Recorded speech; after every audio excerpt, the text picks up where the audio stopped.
Aujourd'hui, on a rendez-vous pour défendre l'emploi statutaire ici à Paris. On a eu l'occasion de rencontrer le député de la 16e circonscription du Nord, Jean-Jacques Candelier, qui nous a décroché enfin un rendez-vous au ministère de l'Industrie,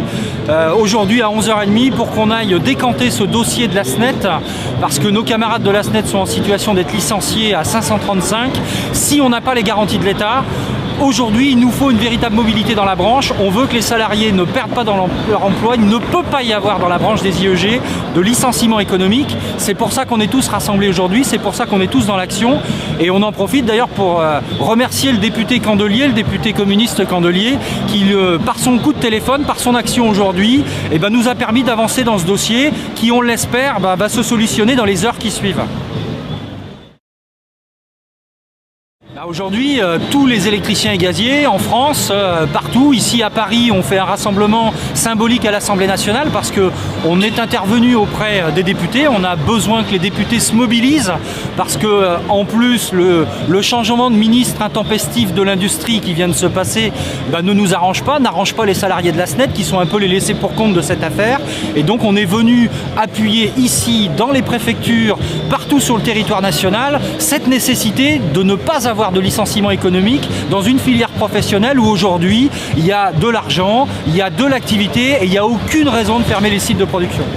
Alors on est en intersyndical puisque aujourd'hui avec Force Ouvrière, à l'interne d'E.ON, avec Force Ouvrière, la bagarre se mène et dans l'ensemble des IEG, puisqu'il y avait également ce matin une commission paritaire de la branche des IEG dans laquelle l'ensemble des organisations syndicales a quitté la séance justement pour protester sur ce qui se passe sur l'emploi actuellement au travers de la SNET et de l'emploi des IEG. On est dans l'urgence puisque demain matin à 10h il y a un CCE et à 14h le protocole d'accord est à la signature et si effectivement les garanties de l'État n'étaient pas suffisamment claires, n'étaient pas suffisamment conséquentes, les délégués syndicaux auraient beaucoup de difficultés à signer cet accord parce qu'en plus s'il n'est pas signé, il n'y a pas d'évolution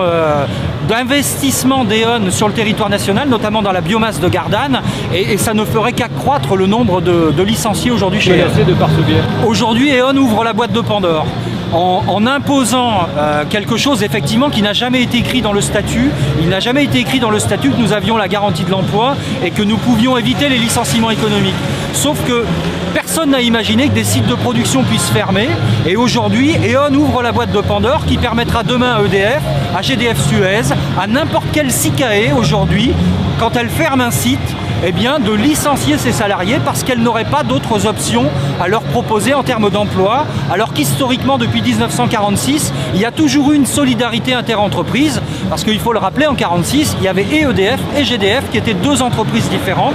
mais cette solidarité a toujours existé.